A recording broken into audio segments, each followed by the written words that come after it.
अहमदाबाद के पर्यटक ऋषि भट्ट का वीडियो वायरल, पहलगाम अटैक की साजिश की आशंका। कश्मीरी ने गोलीबारी के दौरान अल्लाह अकबर के लगाए नारे। गुजरात में बांग्लादेशी घुसपैठियों के खिलाफ सर्जिकल स्ट्राइक। वैभव सूर्यवंशी के रिकॉर्ड शतक ने पैर से चोटिल राहुल द्रविड़ को भी खड़ा कर दिया।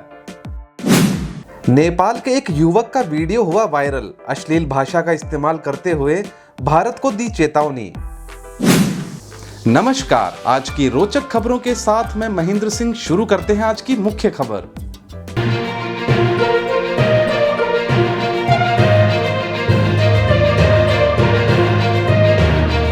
अहमदाबाद के रहने वाले ऋषि भट्ट के कुछ चौंकाने वाले वीडियो और तस्वीरें सामने आई है जो 22 अप्रैल को कश्मीर की बैसरन घाटी में हुए आतंकी हमले के दौरान रिकॉर्ड किए गए थे। ऋषि एक सामान्य पर्यटक यात्रा पर परिवार के साथ पहलगाम गए थे, लेकिन वहां जो उन्होंने अनुभव झेला वो किसी डरावने सपने से कम नहीं था। हमले के वक्त ऋषि भट्ट जिप लाइनिंग कर रहे थे और उसी दौरान नीचे फायरिंग हो रही थी। सबसे चौंकाने वाली बात ये थी कि हमले की शुरुआत होते ही जिप लाइनर ऑपरेटर ने उन्हें रोकने की बजाय स्लाइडिंग पर भेज दिया और वो अल्लाह अकबर कहकर चुपचाप खड़ा रहा, जैसे सब कुछ पहले से तय हो। ऋषि ने बताया कि पहले उनकी पत्नी और बेटा जिप लाइनिंग कर चुके थे, लेकिन जैसे ही उनकी बारी आई ऑपरेटर का बर्ताव बदला और फायरिंग शुरू हो गई। ऋषि को शक है कि जिप लाइन ऑपरेटर हमले में शामिल था, क्योंकि वो न तो घबराया और ना ही कोई मदद का संकेत दिया। उल्टा उसने एक धार्मिक नारा लगाया और फायरिंग के बीच उन्हें जिप लाइनिंग पर छोड़ दिया। ऋषि ने जैसे तैसे खुद को बचाया। जिप लाइनर पर फायरिंग के बीच उन्होंने उसे बीच में रोका और लगभग 20 फीट ऊंचाई से कूद गए। वहां से वो किसी तरह अपनी पत्नी और बेटे के पास पहुंचे। सभी ने मिलकर एक गड्ढे जैसी जगह में छिपकर जान बचाई। ऋषि के अनुसार गोलीबारी लगभग 10 मिनट चली और कुछ देर रुककर दोबारा शुरू हो गई। ऋषि की वीडियो क्लिप और बयान सामने आने के बाद एनआईए ने कार्रवाई करते हुए जिप लाइन ऑपरेटर को हिरासत में ले लिया है। ऑपरेटर पर शक जताया जा रहा है कि वो आतंकियों के संपर्क में था और उन्हें हमले की जानकारी थी। इस पूरी घटना ने स्थानीय लोगों की भूमिका पर सवाल खड़े करने चालू कर दिए हैं। वीडियो में देखा गया है कि जब पर्यटक गोलियों से भाग रहे थे, वहीं जिप लाइनर ऑपरेटर पूरी तरह शांत खड़ा था। कई लोग सोशल मीडिया पर ये सवाल पूछ रहे हैं, क्या स्थानीय लोग हमलावरों से मिले हुए हैं? घटना के बाद भारतीय सेना मौके पर पहुंची। 20-25 मिनट के भीतर पहलगाम को पूरी तरह सुरक्षित कर लिया गया। सभी पर्यटकों को सुरक्षित निकाला गया। ऋषि और उसका परिवार अब सुरक्षित हैं, लेकिन उनके अनुभव ने पूरे देश को झकझोर कर रख दिया है। अब देखिए पूरा वायरल वीडियो।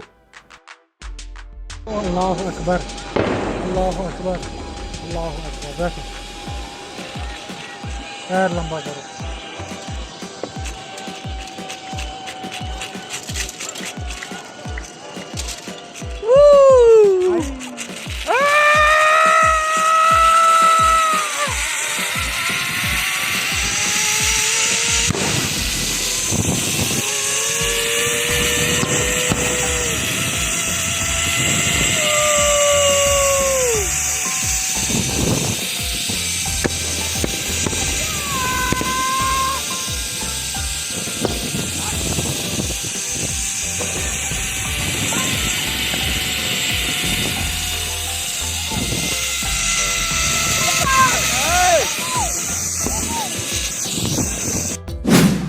गुजरात के कर्णावती अहमदाबाद में नगर निगम ने बांग्लादेशी घुसपैठियों के खिलाफ बड़ा कदम उठाया है।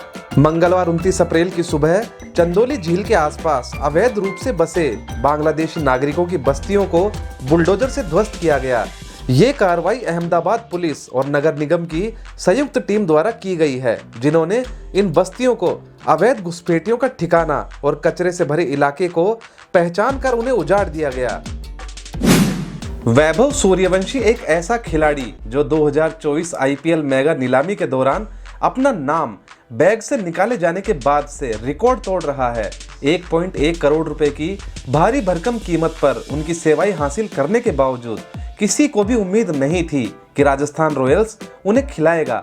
अकेले ही वो आईपीएल इतिहास में किसी भी भारतीय द्वारा सबसे तेज शतक लगाने वाले पहले बल्लेबाज बन गए हैं। उन्होंने 35 बॉल में शतक और राजस्थान रॉयल्स को 8 विकेट से बड़ी जीत दिलाई। वैभव सूर्यवंशी ने आईपीएल करियर का पहला शतक लगाते ही इतिहास रच दिया।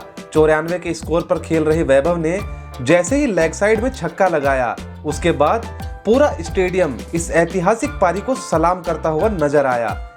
मात्र 14 साल के होनहार खिलाड़ी ने जैसे ही शतक लगाया, राहुल द्रविड़ जिनके पैर में चोट लगी है और वो व्हीलचेयर पर रहते हैं, उन्होंने भी उनकी जमकर तारीफ की और खड़े होकर उनका हौसला अफजाई करने के लिए जोरदार तालियां भी बजाई।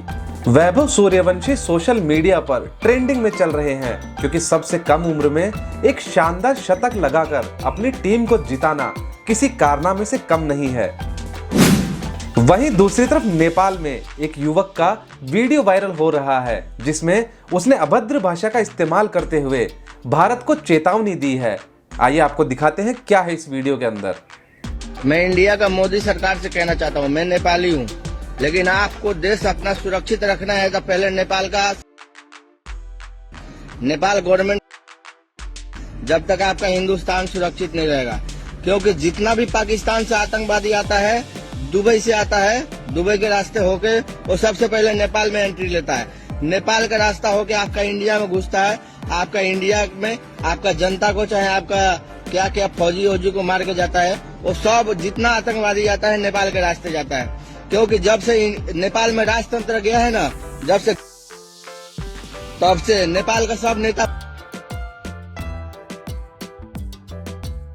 मैं इंडिया गवर्नमेंट मोदी सरकार से कहना चाहता हूँ, जब तक नेपाल को नहीं सुधारोगे तुम्हारा देश कभी नहीं सुधर सकता। क्योंकि एक तरफ से तुम्हें चाइना, एक तरफ से पाकिस्तान, अब बीच में है नेपाल।